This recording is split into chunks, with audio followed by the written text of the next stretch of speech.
Hello and welcome. My name is Thomas, and today I'm very excited because it finally came after 2 months of waiting. The Starlight 12 from Finalmouse. It is the God of War, Ares God of War, so the red edition, and it is the medium-sized variant. So obviously on the front here, Finalmouse actually, for once, have a really good box. Most of the time their boxes are absolute and utter trash, and I hate them. This one, though, is actually really good quality. You've got a nice little artwork here. It actually slides out on the side here. You've got Finalmouse, obviously denoting in red because this is the Ares one. Another Finalmouse, their logo on the top, their logo again. Finalmouse, God of War, little signature thing, and then on Finalmouse in the back, Legendary Mouse of Zeus, God of War, medium red, designed by Finalmouse in California, assembled in China, and then all rights reserved, patent pending. But you lift this off and just look at that, man. Look at the size of that cardboard, which I get is kind of wasteful, but knowing that this is kind of like a special edition thing, you want to probably keep it kind of in the case if you're not using it. So I'm actually really happy that for once, their quality of box is really good. I may remember to show you an old one, but I don't know where all my old boxes are for my other Finalmouse mice are. Anyways, here it is. It's absolutely gorgeous, my dudes. It looks so much better in person than it does on camera. Like, it doesn't come across well. But this thing is legit actually gorgeous looking. It feels good. It's obviously super light. One thing I don't like right off the bat, when I squeeze that, I don't know if you can tell. You can kind of see it moving there. So I'm a little disappointed about that. You can see the PCB under here. The on-off switch is in the weirdest spot ever. You've got normal PTF feet. They don't look like they're rounded, which to me is like super weird. I don't understand why that wouldn't be rounded. Obviously got the Finalmouse there. On the back here, I've got, can't actually read that on my screen, 1,303 out of 2,500. And then you've got the buttons and everything like that. Once again, looks super, super good in person. Surprisingly, this like aluminum or whatever that it's made out of feels not as cold as I was thinking. I mean, it feels warm to me like any other plastic mouse, which is kind of interesting. I was not expecting that. I think part of that is probably due to like the coating itself, right? But moving on to the buttons, the scroll wheel I'm enjoying a lot, is a lot stiffer than previous mice were from them. It's in the sense of it, I've felt that the other mice scroll wheels have been like really almost loose. This one is still very smooth with kind of like, it's got dedicated clicks, but they're not like super stiff or anything like that. Like, it's still very easy to move through, but it's a stiffer scroll wheel. This button is also feels kind of stiff, but gives a nice click. You've got the premium side buttons. It's still some of my favorite side buttons that I've ever tried on a mouse.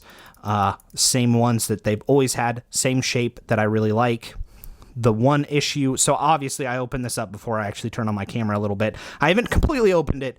I opened it up a little bit. Left and right click.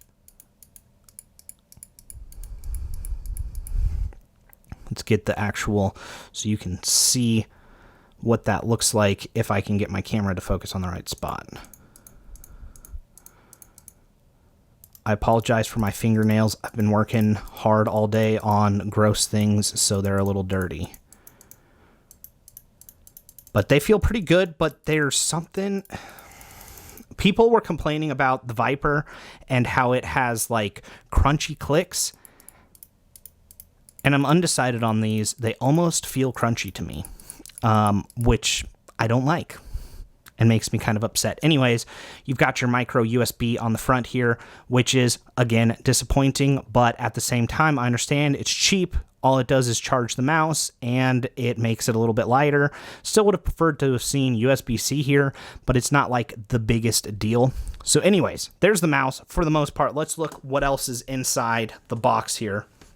And then I'm going to do a quick little comparison of the shape and size compared to some of their other mice. So right here, you have their dongle, which is actually a lot thinner than I think I was kind of expecting. So it's got Finalmouse on the top. You've got your dongle, and then on the back here, you've got your micro USB.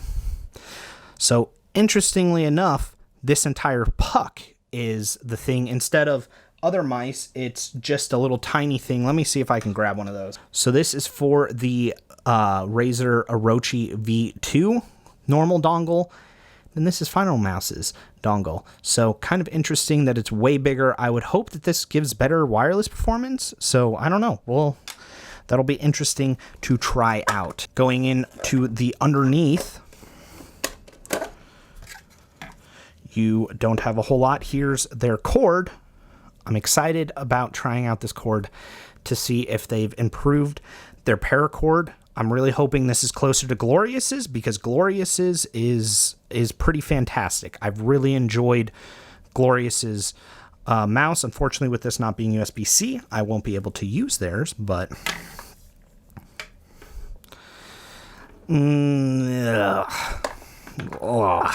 it's not bad. Look, like the sound makes it seem worse than it is, but that is just not as malleable as I was really hoping it would be. It's not bad. It's very reminiscent of any of their other mice. I'll be right back. Let me go grab my Glorious one just to show you a comparison. All right, so Glorious by far has the absolute best cable. I mean, it is just so malleable through the whole thing. I mean, that's me barely.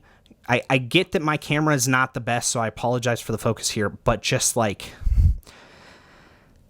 yeah, I'm moving this and I'm barely putting any force and it's just flexing in on itself. It feels super premium. It literally feels like a shoelace. That's how good this is it feels like a shoelace. And that's why I love Glorious's one for their Model O. Come over to the Ultralight and it feels like a stiff cable. It's not super stiff. It's still a paracord, but it's just nowhere near as malleable or shoelace-like, which is disappointing. Not that you're really using this mouse plugged in, but I still think if you're going to give me a paracord, give me a good one. And this one, I would say, is mediocre.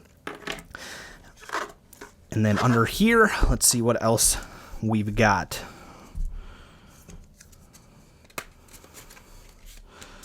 Designed to be completely driverless, you can simply plug and play on any PC gaming / esport environment for optimal performance. Place a wireless receiver between 12 to 24 inches in front of the mouse, which is common for literally every single wireless mouse. You can use the mouse in both wired or wireless mode. The power switch is on the bottom of the mouse. When the battery is low, the mouse will flash red periodically. When the mouse is in wired mode, it will either be flashing orange to indicate that it is charging, or be steady green to show that it is fully charged. Pressing the button underneath the mouse will cycle the DPI intervals between 400, 1800, 1600, and 3200.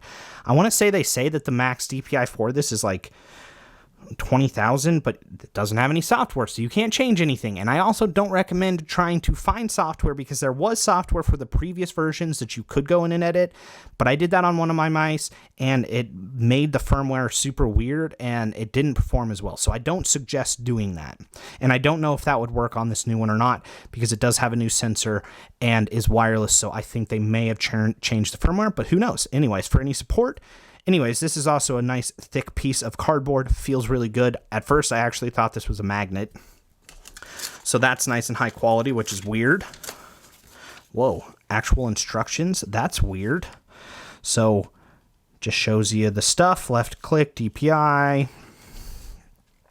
mouse setup, charging data on up. Okay, plugging the data thing. So plug charging data cable into PC, plug dongle into charging data cable, and then turn on the mouse. Interesting. So it doesn't just turn on automatically. And then it says, for optimal wireless performance, use the mouse within 12 to 24 inches of dongle and greater than 6 feet from any source of 2.4 gigahertz, such as Wi-Fi routers, which also makes sense. That's pretty par for the course. Red periodically, low power, charge mouse. Orange is charging, green is fully charged. And then safety, limitations, blah, blah, blah. What else did I want to show here? So that's the end of that, which is all good and dandy. So let's do a little few comparisons. Obviously, once again, this is the medium-sized Starlight 12 Aries Edition. This is the Viper Ultimate. And as you can see, a pretty big difference in size here. Not as big as I thought when I was first looking, but it's one of those This one's just a little bit longer. Seems to be just a bit thicker as well. It's kind of hard to see there, but you can clearly see that I would say this is right in between. It's hard for me to show on the camera, but from what I'm seeing with my actual eyes is that this is like the next size. Like I would say that if this was a large, this would be a medium, and then the small would probably be the ultralight, but we'll compare it to a few other sizes. This is the Razer Orochi V2. Hopefully I said that right. I think earlier in the review, or not the review, but first unboxing thing, I said it incorrectly. Obviously, that's a lot smaller. Not by much, though. Pretty much the same width. I don't know. I might actually really... I was kind of kicking myself. I really wanted a small, but I wasn't able to get one. I wanted a small and a medium, but I wasn't able to get one a small, so I'm hoping for the next drop I can. But even a little bit smaller, once again, than the G Pro. I would still say the G Pro, if the G Pro is going to be a large mouse, this would be a medium-sized mouse. So I might actually really enjoy the size of this. This might be perfect. We've got the Finalmouse Ultralight 2 here, which is supposed to be their small version, is supposed to be this size. I really liked it, but that's not that much bigger, surprisingly. I was expecting this mouse to be a lot bigger. I'm about to bust out the I forgot the other Finalmouse before this one, but very similar sizes as well. Again, it's a bit shorter. Definitely you can see that this is a medium size instead of a large size. Almost still the same width. I don't know, that's hard to call. I want to say that the small size is still a bit smaller width-wise by just a little bit than this one, and then obviously from length-wise it's just a little bit smaller as well, but not bad at all. And then final but not least, we've got the Air 58, which is technically their like large version, right? So I'm interested to see the size comparison there. You can see once again it's longer. If we push it up together into each other, you can see a lot bigger difference there. This other one's going to be wider. So I'm actually really stoked to try this out and play some games with it. It's a lot better than I was really expecting. So it's a lot smaller than that. Definitely, when they say medium, they were right. It's actually a medium-sized mouse. Anyways, let's go plug this into the computer and reconvene there, shall we? All right, hello. You can actually see me on the screen now, which is a good thing. So we've got Aim Labs up. There's 2 tests that I want to run really quick on this guy. The first one is actually going to be human benchmark, even though I'm not on the right row there. So we'll do that. Human reaction test, human benchmark. I guess we'll do it wired since I'm wired right now. Not super great results. I did just have to tear apart my entire room and put it back together for something. So my computer's not running like perfectly, but that was pitifully slow. Anyways, we're in wireless. 177. I did want to test that against what I believe is the best mouse on the market, spec-wise, the Razer Viper Ultimate. There's just a lot of things that these guys did right. The tech is just super impressive. All right, I have some issue on my computer because I've never actually had sensor drift, and I have it here too. So there's something wrong with my computer. So disregard the whole sensor drift thing. Not an issue. Okay, so obviously I'm getting a lot better scores with the Razer Viper Ultimate. We'll go back to this one more time. That was me being bad. One more time. All right, I'm fried. Not as good a performance as the Razer Viper Ultimate. Not expecting that. It's one of those, I still think the wireless is better on this guy, and it's also got optical clicks, and I still think that the firmware is also probably superior on the Razer Viper Ultimate. But anyways, the next thing that we're jumping into is some Aim Labs really fast because I just want to see what this guy feels like when I'm whipping it around. It's weird that I have the sensor drift thing on my computer right now. Like I said, I tore apart my entire room, had to put it back together, spend all day doing that. So it's one of those that I must have done something wrong. So I'll have to look into that issue a little bit more. But let's do some aim training just real fast. This is me not warmed up.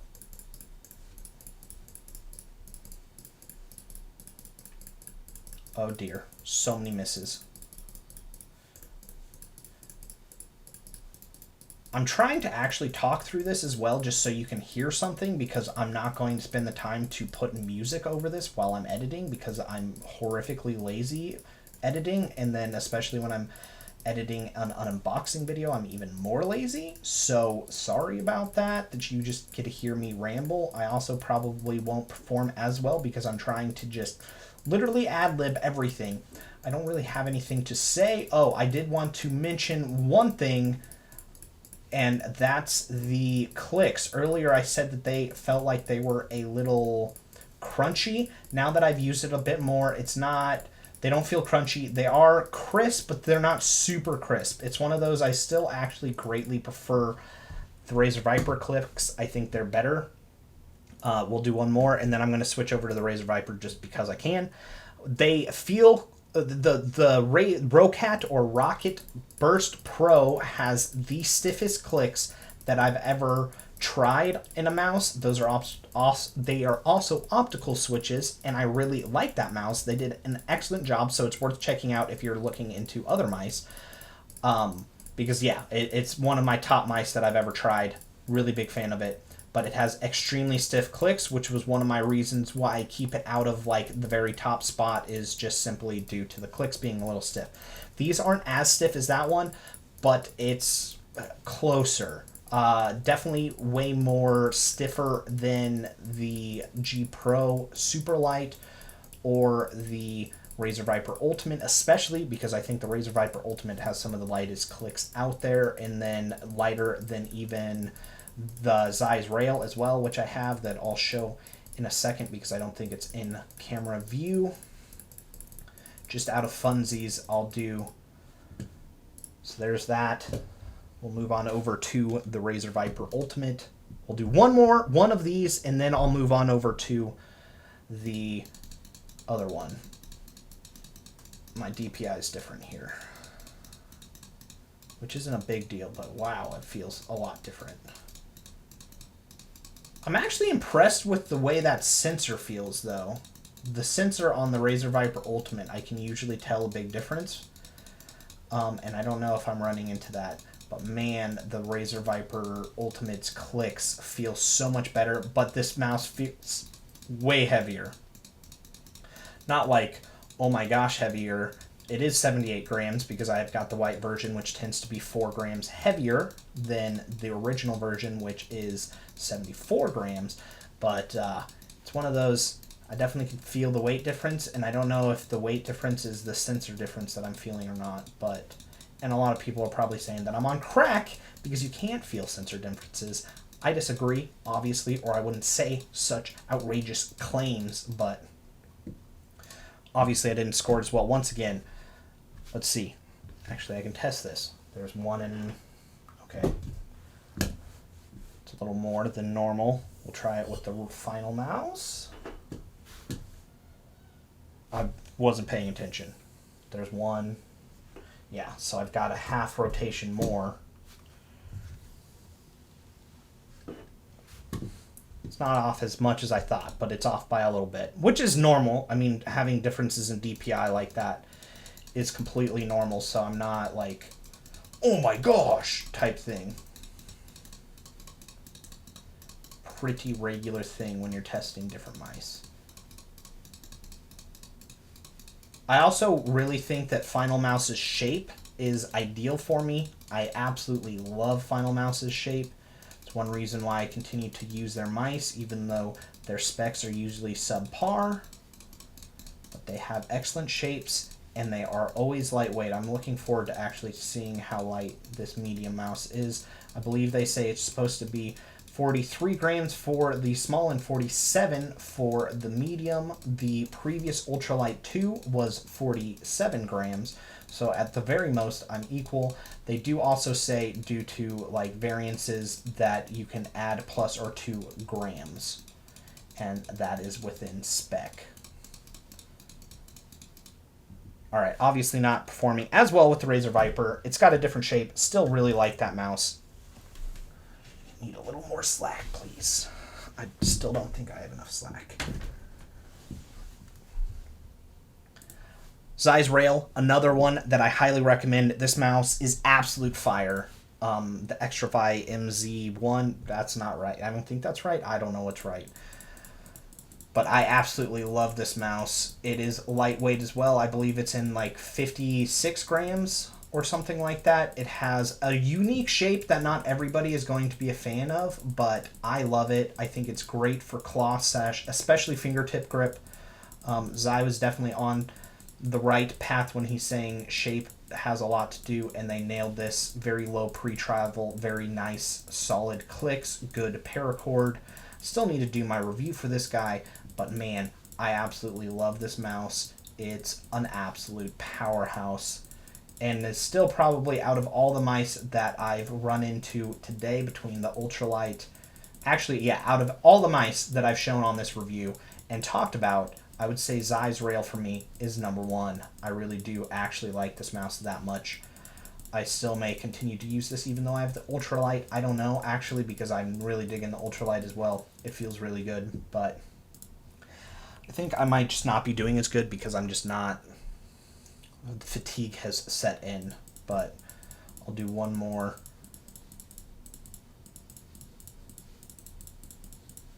We'll focus up. Aw, don't feel like I'm doing good at all right now. Nope, not doing good at all. Still love this mouse though. Gosh, this thing feels so good. It's just solid, man. It's accurate. 3389 sensor is just like the second best on the market. Okay, so obviously I failed a few times there. Let me try this one more time. Ooh, it's actually kind of cold to the touch now. That's kind of nice, actually. I like that. Some people were also saying they like, can you feel the engraving in the primary clicks? Until I just literally became conscious of it, I haven't felt it. I still can barely feel it. So I don't think that that's going to be that big of an issue for most people. But if you're really like sensitive to touch stuff, it may be an issue for you. All right, I have to admit, this thing does feel absolutely incredible. A lot of it, I think, has to do with the weight just being freaking boss. And once again, I love this shape. Is an excellent shape. I actually really like this size too. Is almost a perfect size. You don't get a lot of mice, I feel like, in this category, because I'd almost even argue that the Razor Viper Ultimate and the G Pro X are like on medium to large size mice, or medium size. Okay, well, I did a better score, so I guess there is something to say about this guy. Color me impressed. One last thing that I want to look at. So I was watching Boardsy's review, and he was talking about how the ultralight, or the Starlight, is just like super good, and I thought he was kind of full of crap, but it's one of those that I'm actually deeply enjoying this mouse. So I'm looking forward to putting it through its paces. Looks like it's 49 grams. Let's test the Superlight real quick. 59. This should be closer to 78. So it looks like I got a little heavier, unfortunately, of one that is about 2 grams heavier than it's supposed to be, or even 3 grams heavier than it's supposed to be. Still within spec, but it's one of those. There we go. Once again, 1303 for the thing. Yeah, so that's the end of this review. If you liked this video, leave a like. If you didn't like this video, leave a dislike. And of course, if you've been following my content for a while, hit that subscribe button. This was a first impressions / unboxing. So it's one of those that if you want to see the actual review where I go way more in depth and I cover everything you want to know, make sure to hit that subscribe button. Hit up my social medias if you'd like. Otherwise, I will see you and your beautiful face on the next one. God bless and peace out.